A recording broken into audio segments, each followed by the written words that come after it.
The church in Japan is small and getting smaller every day. The average Japanese church has 30 people and many have fewer than 10 members.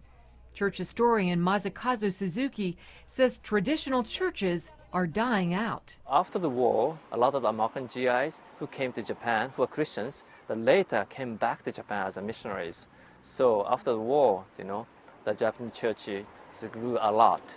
Then after 50 years, 60 years, now a lot of pastors are getting older and now facing the time for retirement. Also, many members are getting older too.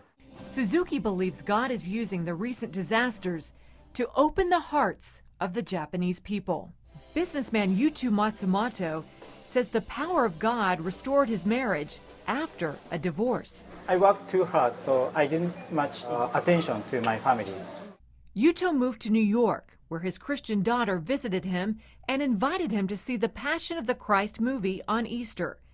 Later, back in Japan, she brought him to the church their family has been attending since converting to Christianity. And during the preaching, I couldn't stop crying again.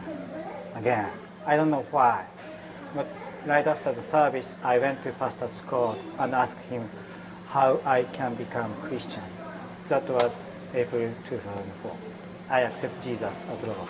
It was the beginning of my new life. 2 years ago, Yuto remarried Takako, his ex-wife. Today they have a harmonious relationship with Christ at the center of their marriage. And at work, Yuto shares his faith with his colleagues. Yuto invites them to visit Grace Tokyo Church, where he serves as an interpreter.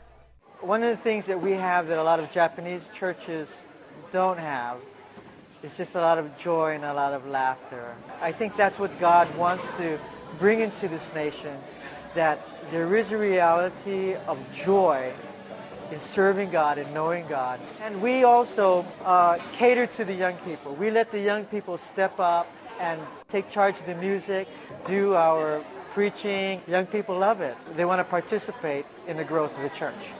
The young people share God's love and sing gospel songs on the street, even when reprimanded by police. We just praise and worship, like basically on the street, and let God move and touch people's lives. When someone stands right next to you, we just start talk to them and invite them to church. These young Christians hope that through their involvement, Japan's older churches can be made young again and dying ones reborn. Wendy Griffith, CBN News.